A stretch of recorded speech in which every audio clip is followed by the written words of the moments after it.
ازيكم يا حلوين، عاملين ايه؟ يا رب تكونوا بخير. ولو انت عروسه ركزي في الستوري دي عشان مهمه جدا، ولو انت ست بيت ومهتمه بالطبخ فركزي برضو في الستوري دي.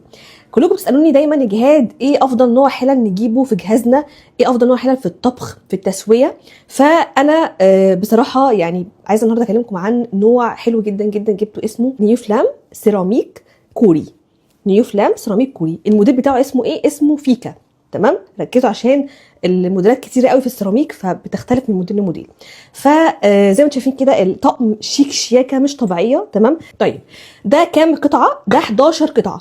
يعني ايه 11 قطعه؟ هو مش 11 قطعه اللي هو 11 حله، لا. ادي اول حله اهي الصغيره دي مقاس 16، ودي بقى مقاس 22 اللي بعدها على طول، ودي مقاس 24، ودي اكبر حله مقاس 26، ودي القلايه بتاعتنا دي مقاس 24. بقى المسكات السيليكون عشان ما نتلسعش واحنا بنشيل الحله وهي سخنه. بصوا بنمسكها كده بالشكل ده اهو. ادي شكل العلبه اهي، مكتوب عليها فيكا. تمام، اصلا هتلاقوا كمان مكتوب على العلبه بالكوري. يعني بصوا هنا تلاقوا كل الكتاب على العلبه بالكوري لان هو طقم كوري اصلي. الغطا البايركس بتاعها رهيب بجد. تعالوا بقى نتكلم عن مميزات الطقم وليه تجيبيه وتطبخي فيه. مبدئيا كده احنا الشكل مفيش اي خلاف عليه، زي ما انتم شايفين كده شياكه الطقم. الغطا اصلا بايركس، وشوفوا بقى الميزه دي في زي ما انتم شايفين كده في الغطا ده زي مخرج بخار. اولا هو بيدي شكل جمالي حلو جدا، ثانيا هو بيساعد على توزيع الحراره فالاكل بيستوي. فمخرج البخار ده حلو جدا جدا ومهم جدا على فكره يا جماعه. لو انت بقى بتسوي محشي، لو انت بتسوي رز هتبقي متفهمه جدا قيمته. يعني ده شكل الحله من جوه اهو، الطقم تحفه.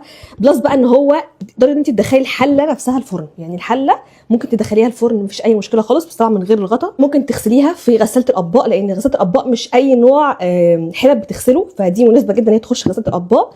غير كده كمان ان هي بتسوي الاكل حلو جدا. ده جراي. تمام، في كمان لون تاني بصوا، في عندهم كمان اللون البينك ده اهو.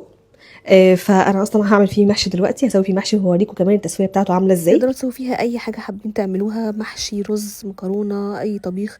انا حطيت كده الشوربه بتاعتي اهي والصلصه، وهعلي النار في الاول عليه كده لحد ما يتشرب. بصوا اول ما البخار بتاع المحشي طلع قمت موطيه النار عليه بقى عشان يستوي براحته. عايزه اقول لكم ان هو مطلع المحشي مفلفل ومستوي ودايب بجد تحفه. شويه بس ملاحظات كده لما تيجي تستخدموه، طبعا هي الملاحظات الطبيعيه اللي هو مش هنغسله مثلا بسلك عشان ما نجرحوش، مش هنحط مثلا معلقه استانلس تجرحه، لا هتبقى المعالق اللي هي الخشب او المعالق اللي هي السيليكون. مش هندخل الغطيان الفرن، هندخل بس الحله، مش بتخش الميكرويف برده.